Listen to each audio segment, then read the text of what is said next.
7 people disappeared from Nazi Berlin. They weren't deported. They weren't found hidden across borders or in distant forests. They simply vanished. And the most impossible place on earth became their sanctuary. A coal cellar beneath a widow's house on Ulandstrasse, in the heart of the Reich's capital, where fanatical Nazi informers lived close enough to hear a whisper through the walls. But here's the detail that will make you question everything you know about resistance in the Third Reich. These 7 people weren't hidden in some remote location far from surveillance. They lived 2.4 meters beneath a woman who attended Nazi party meetings, who volunteered for Reich labor service, who smiled at block wardens during weekly inspections. And the Gestapo, with all their terror apparatus and neighborhood spy networks, never found them. How is it possible to hide 7 lives directly under the gaze of the regime's most zealous believers? The answer lies in the calculated courage of Petra Blau. And this story was buried for decades because it reveals an uncomfortable truth about choice and complicity. It was November 1940. Poland had been crushed. France had fallen. The Nazi machinery turned inward, tightening its grip on Germany's own Jewish population. In Wilmersdorf district, Jews were registered, marked with yellow stars, evicted from their homes, and assembled at collection points for deportation to the east. The process was methodical. The surveillance was total. And in the middle of this suffocating control, there was Ulandstrasse 47, a narrow 3-story building on a working-class street where propaganda posters covered every lamppost and children played Gestapo and Jews in the courtyard. The building was home to Petra Blau, a 40-year-old widow and former schoolteacher. She wore her dark hair pulled back in a practical bun, her sharp cheekbones made more pronounced by wartime rationing. Her eyes had learned to reveal nothing. When her husband died in the Poland campaign, she became what the regime considered ideal, appropriately sorrowful, dutiful, and committed to the Führer's vision. Her neighbors approved of her. The block warden marked her as reliable. And next door lived Heinrich and Greta Schmidt, a couple whose fanaticism made them the neighborhood's unofficial watchdogs. That last detail matters more than you think. The Schmidts weren't casual supporters of the regime. Heinrich worked as a mid-level bureaucrat in Goebbels' propaganda ministry. Greta volunteered for the National Socialist Women's League and reported neighbors for the smallest infractions: hoarding food, insufficient enthusiasm at rallies, defeatist remarks. By the end of the war, they would be responsible for sending 14 people to concentration camps or execution. Their bedroom shared a wall with Petra's basement. They could hear everything. When the Nazi deportations intensified, the people of Petra's street didn't see injustice. They saw efficiency. But Petra Blau remembered something different. She remembered the Rosenthals, a Jewish couple who had lived in her building before eviction orders forced them into a crowded collection apartment. She remembered how Werner Rosenthal had once helped her when her husband faced arrest for minor black market dealings, lending her money to bribe an official. She remembered their kindness when others looked away. And so, on November 12, 1940, when the Rosenthals appeared at her basement door carrying a single suitcase and deportation papers that would send them east in 48 hours, Petra Blau faced a choice that would define the next 5 years of her life. She had 30 seconds to decide. The Schmidts were home. The block warden made rounds on Tuesdays and Thursdays. She was a widow living alone, which meant any irregularity, extra food purchases, unusual noise, unexpected visitors would draw immediate suspicion. She opened the basement door. But here's what makes this story different from other resistance stories you've heard. This wasn't a single act of courage followed by liberation. This was 1,868 days of unbroken performance. This was a widow who had to become two people, the loyal German by day, the traitor by night. This was 7 people. Eventually, the Rosenthals would be joined by 5 others, living in a space 3 meters by 4 meters, breathing in shifts, moving only during bombing raids when noise could be masked by explosions. The question you must be asking yourself now is, how did she pull it off? How did one woman deceive an entire surveillance apparatus for 5 years while the regime's most devoted informers lived meters away? The answer involves something the Nazis never understood: the power of calculated deception when driven by moral clarity. And by the end of this story, you'll know exactly how she did it, what it cost her, and why resistance was possible even in the heart of the beast. Uhlenstrasse ran for exactly 847 meters through Berlin's Wilmersdorf district, a working-class neighborhood of narrow 3-story buildings pressed shoulder to shoulder like soldiers at attention. In the autumn of 1940, the street had transformed into a gallery of allegiance. Swastika banners hung from every third window. Propaganda posters declaring "One People, One Reich, One Führer" papered the lampposts. The local grocer kept a framed photograph of Hitler behind his counter, positioned so that every customer would see it when they presented their ration coupons. This wasn't Berlin's intellectual quarter or its aristocratic avenues. Uhlenstrasse was home to clerks, factory workers, shopkeepers, and school teachers, people for whom survival had always meant reading the room correctly and adjusting accordingly. When the Reich demanded enthusiasm, they learned to perform it. When the block warden conducted inspections, they kept their homes spotless and their politics invisible. The block warden system had turned neighbors into surveillance agents. Each street had its appointed official, responsible for reporting irregularities, unauthorized visitors, suspicious behavior, insufficient patriotic displays. On Uhlenstrasse, this duty fell to Herr Kirchner, a retired postal worker who took meticulous notes on a clipboard during his 2 weekly rounds. He recorded who attended party rallies, whose children excelled in Hitler Youth, whose windows needed better flag displays. But the real enforcers on Uhlenstrasse weren't officials. They were true believers like Henrik and Greta Schmidt, who lived at number 45. Henrik worked for the propaganda ministry, drafting radio scripts that explained why Germany's war was defensive, necessary, and just. He left for work each morning at 7 o'clock, carrying a leather briefcase and wearing the small party pin that signaled membership. Greta managed the household with the same ideological precision her husband brought to his broadcasts.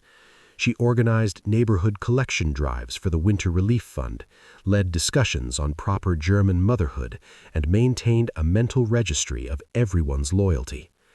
The Schmidts had reported their first neighbor in 1938, a Jewish dentist who tried to continue his practice, a university student accused of defeatist remarks, a woman suspected of listening to BBC broadcasts on a hidden radio.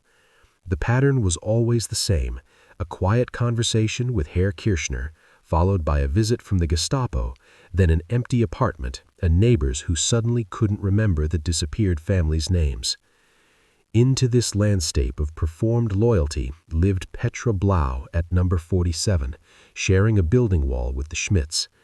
To her neighbors, she represented the ideal of German widowhood, dignified in her grief, dutiful in her service.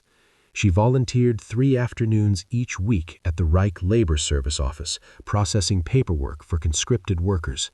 She attended the mandatory street meetings. She maintained her late husband's photograph in a place of honor, draped with black ribbon. The block warden's notes on Petra Blau read, "Politically reliable, appropriate mourning behavior, no irregularities observed." It was the most dangerous compliment she would ever receive. Because beneath that facade of perfect conformity, Petra was learning to study the Schmidts the way a prey animal studies predators, noting their schedules, their habits, their blind spots. She was preparing for a deception that would last for 5 years. The knock came at 11:47 p.m. on November 12, 1940. Petra had been preparing for bed when she heard it. 3 soft taps, then silence, then 3 more. The pattern was deliberate, careful not to wake the building, but insistent enough to be heard by someone still awake. Through her kitchen window, she could see light still burning in the Schmidt's bedroom next door. She opened the basement entrance to find Werner and Rachel Rosenthal standing in the narrow alley behind the building. Werner held a single leather suitcase. Rachel clutched a cloth bag.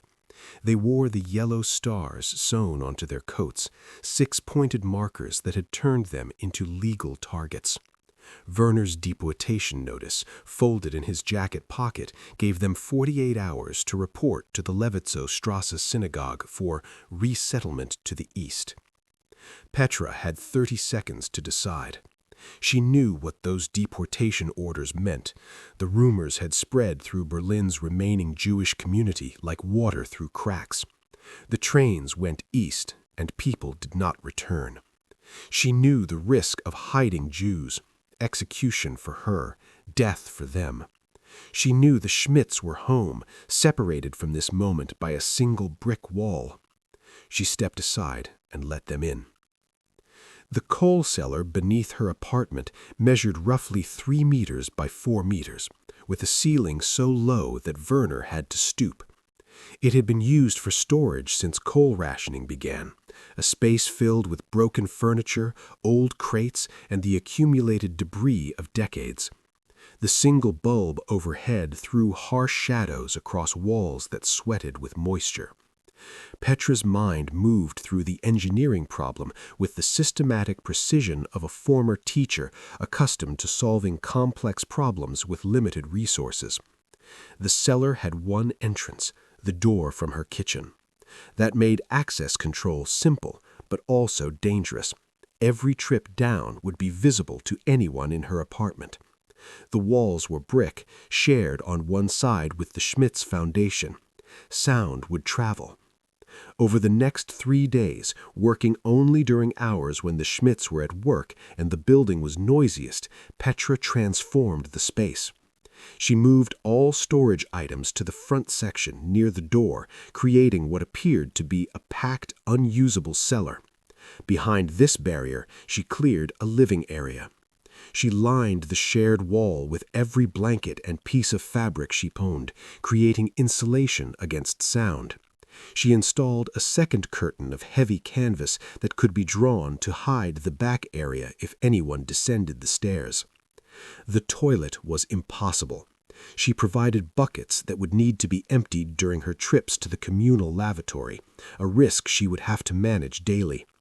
Water came from a single tap, which she wrapped in cloth to muffle any sound. Ventilation came from a small window well that she covered with black fabric, allowing air but no light. She explained the rules. Silence between 6 a.m. and 11 p.m. No movement during those hours except in absolute emergency. Whispers only, and only when necessary.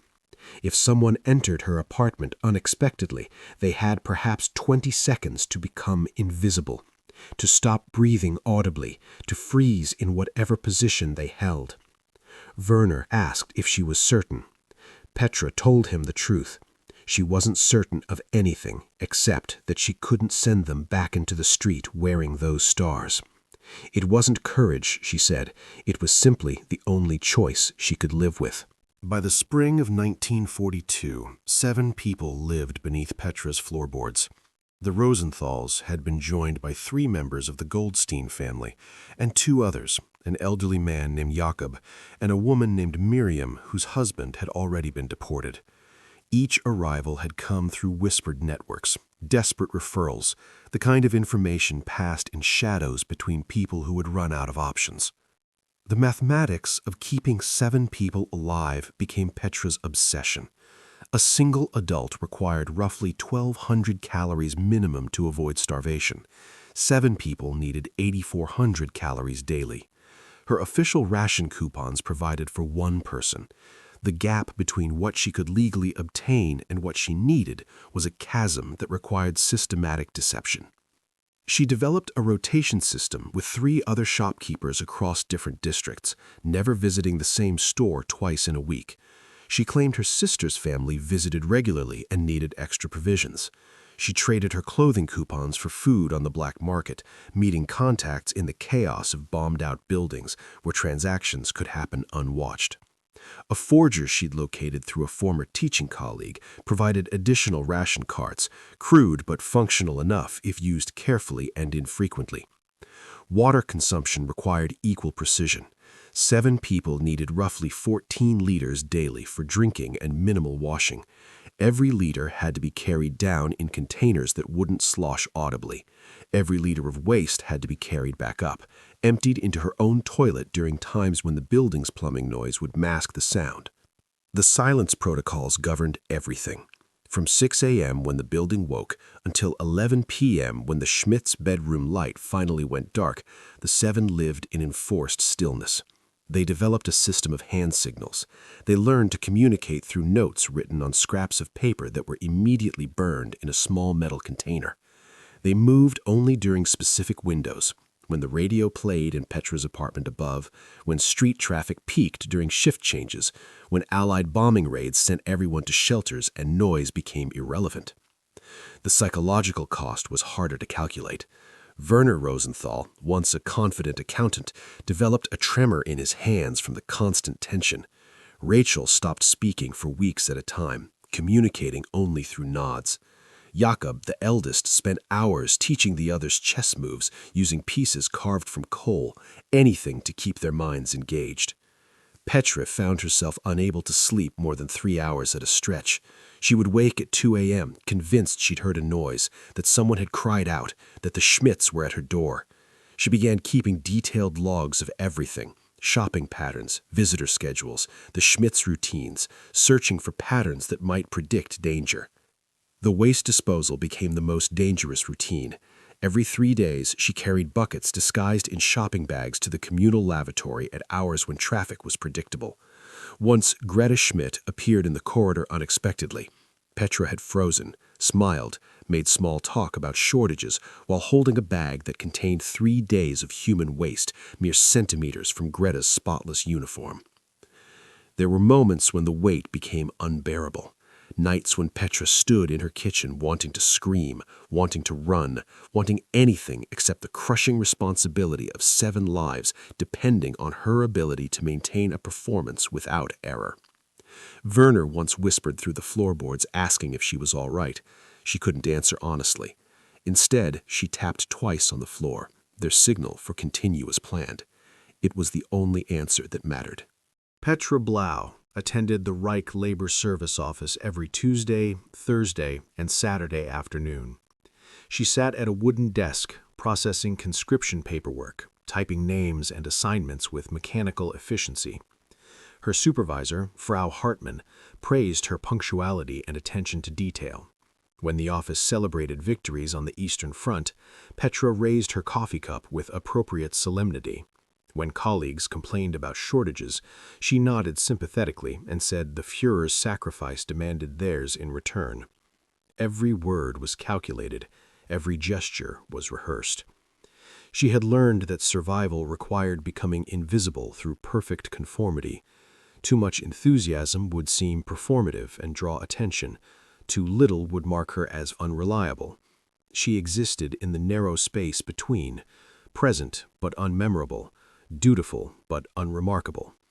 Her supervisor's reports noted her as competent and politically sound. It was exactly what they needed them to say. The performance extended to every interaction. When Greta Schmidt invited her to National Socialist Women's League meetings, Petra attended twice monthly, enough to demonstrate loyalty without becoming deeply involved. She volunteered for collection drives, contributing small amounts that showed participation without depleting resources she desperately needed elsewhere. She maintained her husband's photograph prominently, using her widow status as both shield and explanation for any perceived distance from social activities. But beneath this surface of compliance, Petra was building a shadow network. She had identified neighbors who showed subtle signs of doubt, a hesitation before raising their arm in salute, a carefully neutral expression during propaganda announcements. Frau Weber, 3 buildings down, had a son who'd returned from France with haunted eyes and stopped attending party meetings. Herr Lindemann, the baker, had once been reprimanded for giving bread to an elderly Jewish woman before the deportations.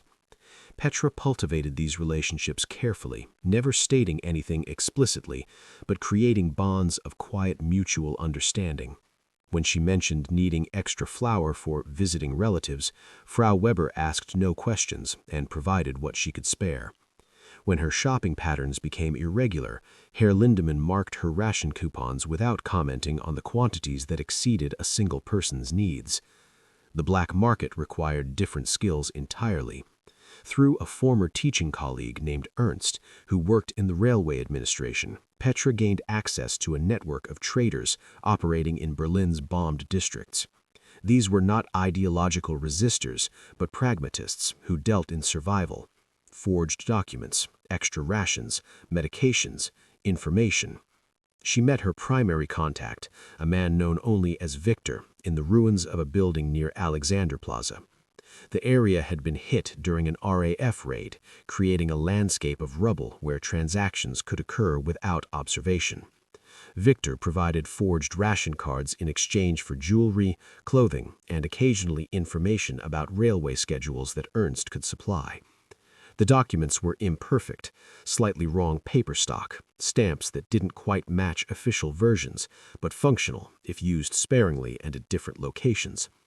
Petra traded her wedding ring for 3 months of supplementary rations. She sold her mother's silver brooch for a forger's fee.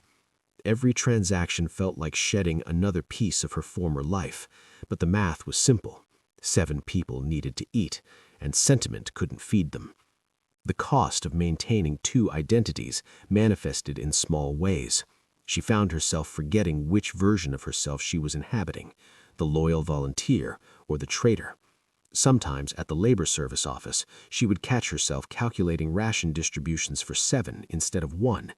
Sometimes at home, she would begin to recite propaganda slogans before stopping, horrified at how easily the words came. Heinrich Schmidt left for the propaganda ministry every morning at precisely 6:52 a.m.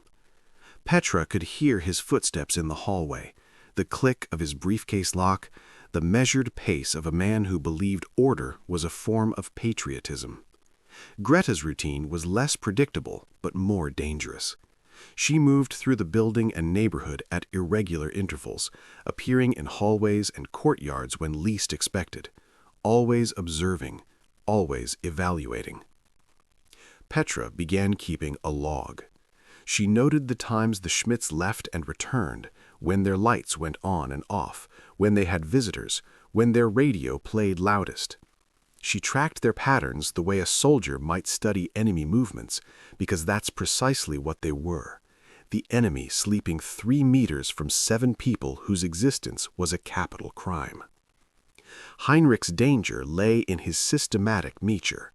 He approached ideology like an accounting problem, measuring loyalty through quantifiable actions. At building meetings, he would note who attended and who missed. He tracked which families displayed flags during national celebrations and which didn't. His reports to the block warden were typed on official ministry letterhead, listing observations in numbered paragraphs with supporting evidence. The dentist, Dr. Solomon Katz, had been Heinrich's first report in their building, documented for attempting to maintain his practice after Jewish professionals were prohibited from treating Aryan patients. Heinrich had observed 3 suspicious visits to Katz's apartment, noted them meticulously, and submitted his findings. The Gestapo arrived within a week. The apartment was empty within a month. Greta's operation differed differently. Where Heinrich documented, Greta crusaded. She had reported a teenager from Ulanstrasse telling friends they hoped the war would end soon. She'd overheard the comment while passing an open window. She'd reported Frau Dressel for insufficient enthusiasm at a victory celebration. She'd reported an elderly woman for keeping a photograph of her former Jewish employer, claiming it demonstrated racial sympathy. By Petra's count, the Schmidts had been directly or indirectly responsible for 14 people being arrested, deported, or executed. The number wasn't speculation. Petra had tracked each case, memorizing names and circumstances, understanding that knowledge of their methods was her only defense. She learned that Greta conducted informal inspections on Tuesday mornings when most residents were at work or shopping. Petra ensured she was always visibly present on Tuesdays, often in her courtyard hanging laundry or sweeping the entrance, making observation of her activities easy and unremarkable. She learned that Heinrich reviewed the building's coal usage reports monthly, checking for anomalies. Petra kept her coal consumption precisely average, supplementing heat in the cellar with carefully hoarded blankets rather than fuel that could be measured. The most dangerous pattern emerged in early 1943. Greta had become suspicious of increased shopping activity by several residents, convinced that hoarding was occurring. She began noting when neighbors returned from markets with full bags, comparing observed quantities against official ration allowances. Petra adjusted immediately, spreading her shopping across 4 different districts and sometimes returning home visibly empty-handed, carrying actual provisions in a second trip through the back alley entrance. She studied their psychology as carefully as their schedules. Heinrich responded to deference and bureaucratic correctness. When Heinrich questioned her coal usage during a building meeting, Petra had prepared. She showed him a handwritten log of her consumption, presented with apologetic efficiency. The paperwork satisfied him. Greta required different management. She responded to visible ideology and social conformity. Petra ensured she was seen at the right meetings, said the right things, performed grief for her husband in ways that aligned with party ideals about German womanhood. Living next to the Schmidts meant living as they lived, thinking as they thought, anticipating their suspicions before those suspicions could form. Petra had become an expert in the minds of true believers, understanding them better than they understood themselves. It was knowledge purchased at the cost of inhabiting evil intimately, of knowing exactly how ordinary people could become instruments of murder. The Gestapo arrived at 9:17 a.m. on March 23, 1943. Petra was hanging laundry in the courtyard when she saw the black Mercedes stop in front of the building. 2 men in leather coats emerged. Her hands continued pinning sheets to the line while her mind raced through protocols. She had perhaps 90 seconds before they reached her apartment. She dropped a clothespin, the signal. In the cellar below, 7 people would hear that sound and know. They would move to their designated positions, wrap cloth around their faces to muffle breathing, and become as still as death itself. The men showed identification at her door. Criminal assistant Weber and his partner, whose name Petra didn't catch. Weber explained that they'd received information about irregular activity at this address, unusual shopping patterns, possible hoarding, perhaps something more serious. His tone suggested this was routine, but his eyes evaluated everything. Petra's performance began. She showed appropriate surprise, tinged with indignation. A loyal German widow, her record spotless, now subjected to this intrusion? She asked if the Schmidts had raised concerns, a calculated guess that proved correct from Weber's slight reaction. She explained her shopping patterns, visiting her sister's family in Charlottenburg, sometimes bringing provisions because her brother-in-law's rations were insufficient for his factory work. Could she help it if she wanted to support the war effort by ensuring workers were fed? Weber nodded, unconvinced, but willing to investigate. He would need to search her apartment. The next 45 minutes moved with glacial slowness. Weber examined her cupboards, counting tins and packages against her ration allowances. His partner checked her papers, identification, ration books, her husband's death certificate, her labor service credentials. Everything was in order because Petra had ensured it would be. She kept enough food visible to justify her shopping, but not enough to suggest hoarding. The excess was in the cellar, hidden behind a false wall Werner had constructed from salvaged wood. They moved through her bedroom, opening wardrobes and checking beneath the bed. Weber noted her modest possessions with approval. This matched the profile of an appropriate widow. They checked the small storage closet. They examined the bathroom, even checking the cistern for hidden items. Then Petra waved a hand toward the cellar door. Petra maintained her expression of mild annoyance while her heart hammered against her ribs. She explained it was just storage, coal mostly, though rationing meant there wasn't much anymore. She retrieved the key from its hook and led them down the narrow stairs. The single bulb illuminated the front section perfectly. Stacked crates, broken furniture, bags of remaining coal arranged exactly as they should be for a residence this size. Weber walked the perimeter, checking behind boxes. His partner remained at the stairs, watching Petra's reaction more than the cellar itself.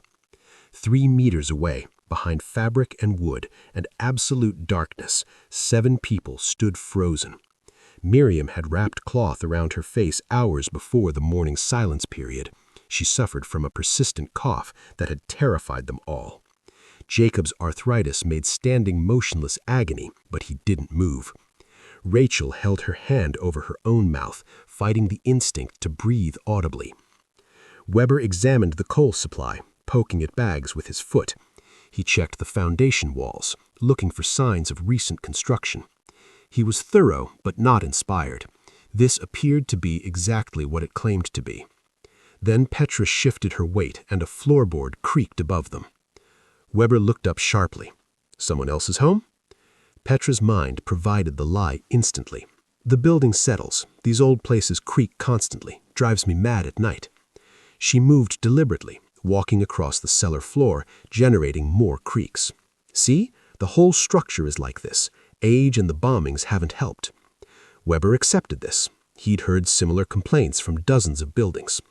He took a final look around, then indicated they were finished. As they climbed the stairs, Petra maintained her performance, relieved this was over, slightly offended but understanding they had duties to perform. She saw them to the door with correct politeness. Weber handed her a card. If she noticed anything suspicious in the building, she should report it immediately. After they left, Petra stood in her kitchen for 5 full minutes, waiting for her hands to stop shaking. She couldn't give the all-clear signal yet. Protocol required waiting to ensure they weren't watching the building.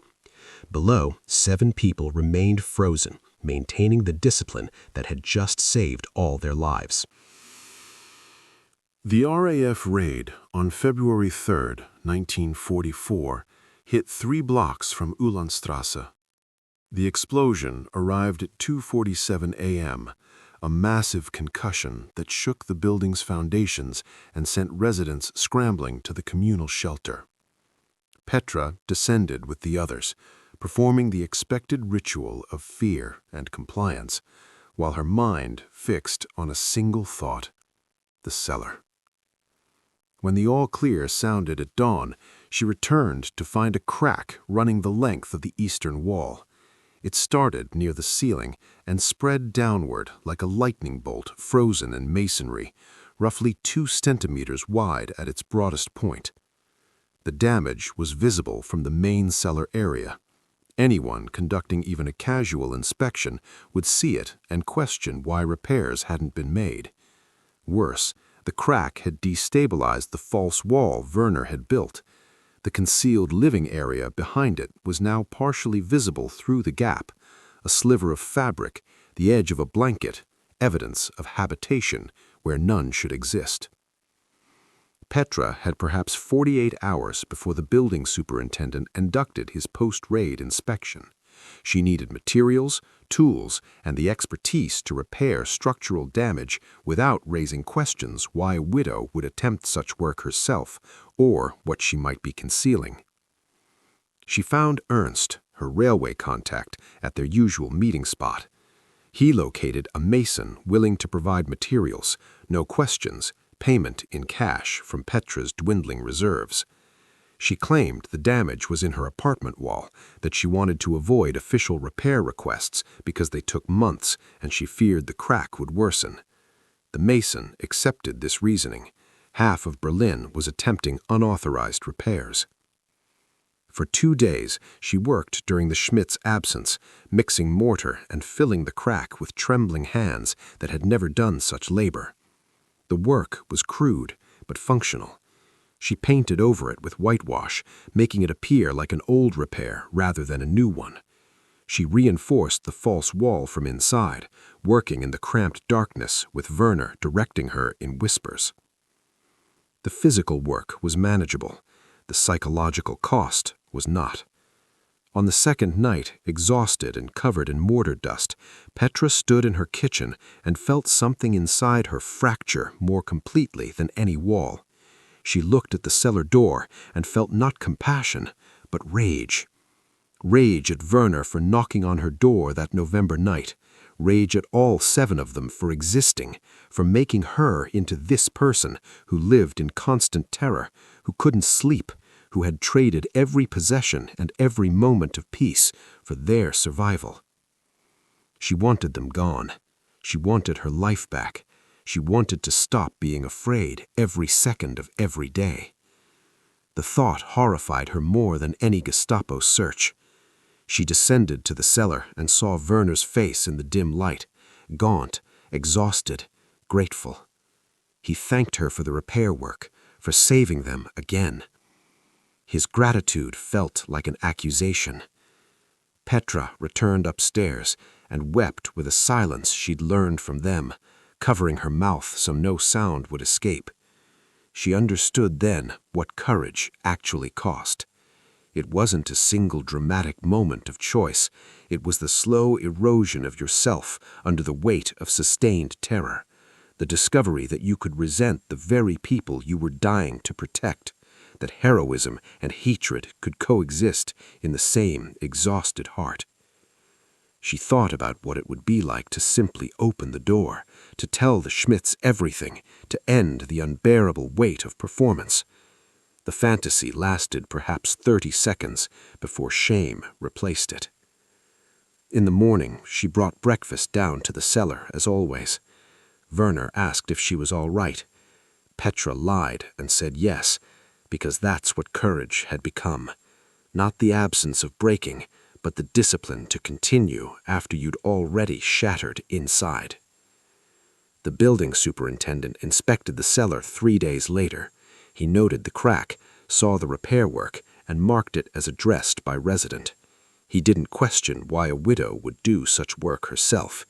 In wartime Berlin, everyone had learned to manage impossible situations alone. The Soviet artillery could be heard from the eastern suburbs by April 20th, 1945. The sound rolled across Berlin like distant thunder, growing closer each day. The city was collapsing, infrastructure shattered, food supplies nearly exhausted, Wehrmacht units retreating through streets where children had once played. But in the chaos, certain people became more dangerous, not less. Heinrich Schmidt stood in the courtyard of Ulandstraße 47 on April 22nd and announced a final neighborhood loyalty inspection. His voice carried the edge of fanaticism that came from men watching their world disintegrate while clinging to its ideology. The Reich was repositioning for final victory. Defeatists, deserters, and hidden enemies would be rooted out. Every apartment would be searched. Every resident would demonstrate their commitment. Greta stood beside him, her expression radiating righteous purpose. She had volunteered to lead the women's committee conducting the searches. They would begin in 48 hours. Petra listened with appropriate attention while calculating survival. 48 hours to prepare for an inspection more thorough than the Gestapo's search in 1943, conducted by neighbors who knew every detail of her life, by a woman who had spent 5 years cataloging everyone's movements and loyalties.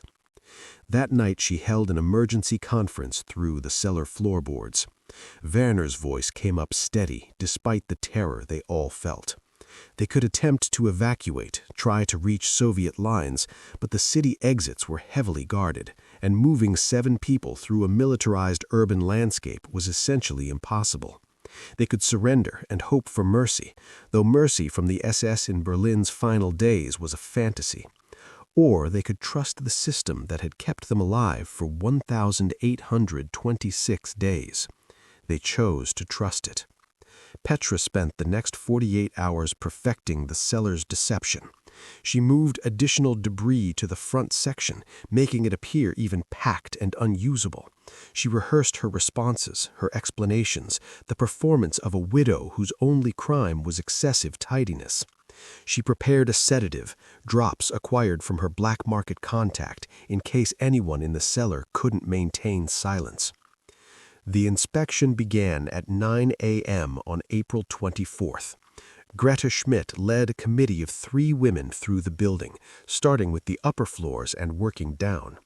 Petra could hear them above, furniture being moved, questions asked in sharp voices, the sound of systematic invasion.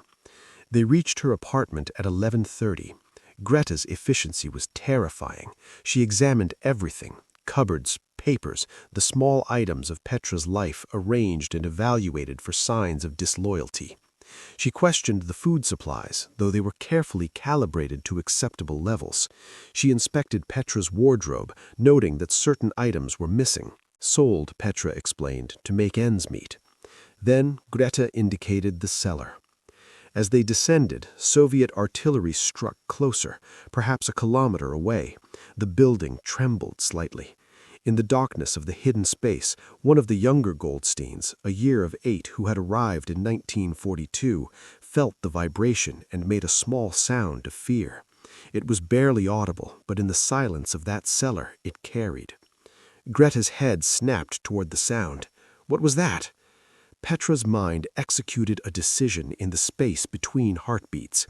She screamed, a genuine sound of terror, and pointed at the cracked wall she'd repaired a year before.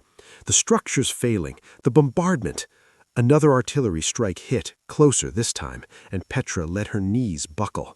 She collapsed strategically, falling against the stairs in a way that looked genuine panic. Greta moved to help her, the moment of suspicion replaced by the instinct to assist. The other committee members crowded the narrow stairway. Above them, another explosion sent dust cascading from the ceiling. Greta made a decision. The cellar's not safe. We need to evacuate to the shelter. They helped Petra upstairs. The inspection was abandoned as the artillery barrage intensified. Soviet forces had begun their final assault on the district. The committee fled to the communal shelter, and in the chaos of collapsing buildings and approaching liberation, no one returned to question what they might have heard in that cellar. Petra remained in the shelter for 6 hours, maintaining her performance of frightened compliance, while the world above them was transformed by Soviet shells into a landscape of rubble and fire. When the all-clear finally sounded and she returned to her building, she found the Schmidts' apartment empty. They had fled westward, joining the refugees attempting to escape Soviet occupation. They would never be found. Soviet forces secured Ulanstrasse on May 2, 1945. The sounds of combat moved westward, replaced by the voices of soldiers speaking Russian and the strange silence that follows the end of everything. Petra stood at her kitchen window, watching Red Army troops establish positions in the street, and for the first time in 1,890 days, she could allow 7 people to make noise in daylight. She opened the cellar door and called down in a voice she barely recognized as her own. "It's over. You can come up now." They emerged slowly, blinking against light they hadn't seen in 5 years. Werner came first, his hand shielding his eyes, moving with the uncertain steps of someone whose muscles had forgotten how to navigate stairs. Rachel followed, skeletal and silent. The others came after. 7 people who lived in a space designed for storage, who had breathed in shifts and learned to exist without sound. They stood in Petra's kitchen, looking at each other as if they were ghosts confirming their own existence. Werner tried to speak, to thank her, but words seemed inadequate for what had just ended. He wept instead, and then they all wept, except Petra, who found she couldn't. Some mechanism inside her that produced tears had stopped functioning. The Rosenthals wanted her to come with them. They would rebuild their lives somehow, find surviving family, emigrate perhaps. She had saved them. They would not abandon her. But Petra couldn't leave the apartment. The idea of existing anywhere else was incomprehensible. This building, with its floorboards that creaked and its walls that sweated and its cellar that held 7 lives, had become the only place where she understood who she was. In the weeks after liberation, she learned that the Schmidts had fled Berlin on April 26th. No one knew where they'd gone. Western zones, probably, disappearing into the chaos of millions of displaced Germans. Henrik's bureaucratic records were lost in the destruction of the propaganda ministry. Greta's denunciation history existed only in memory. The 14 people they'd sent to their deaths had no graves to mark, no justice that would find their killers. Petra discovered that liberation didn't mean freedom from what had happened. She couldn't sleep in a bed anymore. She would wake gasping, convinced she'd heard the Gestapo at her door. She couldn't attend gatherings where people spoke loudly. The sound of unexpected footsteps sent her into states of alert that could last for hours. She had kept 7 people alive through perfect performance, and now she couldn't stop performing even when the audience was gone. The years passed with strange quietness. Berlin rebuilt itself around the ruins. The Rosenthals emigrated to Palestine in 1947. They wrote letters that Petra answered briefly, unable to articulate the distance she felt from everything, including her own survival. Other neighbors returned or didn't. The building was repaired. Life continued in the way life does, indifferent to what had been endured. It wasn't until 1981 that Yad Vashem contacted her. The Rosenthals had submitted testimony. There would be recognition, the title of Righteous Among the Nations, a tree planted in Jerusalem, formal acknowledgement of what she had done. The representative who interviewed her asked what had driven her to risk everything. Petra, now 76 years old, considered the question carefully. She thought about the 30-second decision in November 1940, about the 1,896 days that followed, about the person she'd been before and the person she'd become after. "I didn't save them," she said finally. "We saved each other. They gave me a reason to be someone other than what the regime wanted me to be, and it nearly killed us all." The representative pressed further. How had she found the courage? Petra looked at her hands, still steady after all these years, still capable. "It wasn't courage," she said. "Courage suggests you overcome fear. I never overcame it. I was terrified every day. What separated me from people like the Schmidts wasn't bravery. It was just choosing differently when the moment came. They chose to send people to death. I chose to keep people breathing. Those were the only 2 options that ever existed." She paused, then added the truth she'd carried for decades. And most people who said they had no choice were lying. We all had the same choice. Some of us just couldn't live with one of the options. The tree was planted in Jerusalem in 1982. Petra never traveled to see it. She remained in Berlin until her death in 1989, living in the same apartment above the cellar that held 7 lives.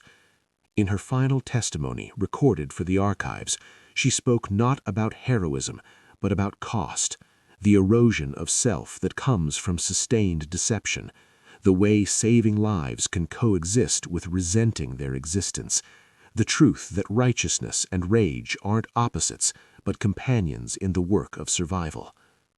"History will remember the choice I made," she said, "but it should also remember that it was possible to make that choice. That's the part that matters. Not that I was special, but that I was ordinary, just like everyone else who claimed they couldn't resist was ordinary. We had the same fears, the same risks, the same threats. The difference was only ever what we decided we could live with afterwards." The cellar beneath Ulanstrasse 47 was finally sealed in 1995 during renovation work. Before it was closed, historians documented the space, 3 meters by 4 meters, with fabric still hanging on the walls, and marks where 7 people had carved their names into the brick: Werner, Rachel, Jakob, Miriam, and 3 members of the Goldstein family whose first names had been lost to time. The measurements confirmed what seemed impossible. 7 people had lived in absolute silence in a space barely large enough for storage, surviving through mathematical precision and the calculated courage of a widow who learned to inhabit evil intimately enough to deceive it. The story proves what Petra had always insisted, that resistance was possible even in the heart of the regime, that compliance was always a choice, and that the line between heroism and horror is drawn not by circumstances, but by the decisions we make when no one is watching and everyone is afraid. This story is a work of fiction, inspired by documented cases of individual Germans who hid Jewish neighbors during the Holocaust, though Petra Blau and the specific events depicted are created characters and scenarios. While the particular narrative of Ulanstrasse 47 is fictionalized, it draws upon authenticated accounts of rescue efforts in Berlin and other German cities during World War II. Historical records confirm that some Germans did hide Jews despite extraordinary risks. These rescuers operated under conditions of extreme surveillance, including the Blockwart system, mandatory neighbor reporting, and Gestapo investigations triggered by anonymous denunciations. The threat was absolute. Those caught hiding Jews faced execution alongside those they sheltered. The technical details about rationing systems, forged documents, black market networks, and the logistics of concealment reflect patterns documented in multiple verified cases. The character of the fanatical Nazi neighbors represents a documented reality: ordinary Germans who actively participated in identifying and reporting Jews, dissidents, and others deemed enemies of the state. Historians estimate that denunciations by private citizens were responsible for a significant portion of Gestapo arrests. This narrative honors the memory of righteous among the nations, non-Jews recognized by Yad Vashem for risking their lives to save Jews during the Holocaust. As of 2024, over 600 Germans have received this recognition, though historians believe many more cases remain undocumented or lost to history.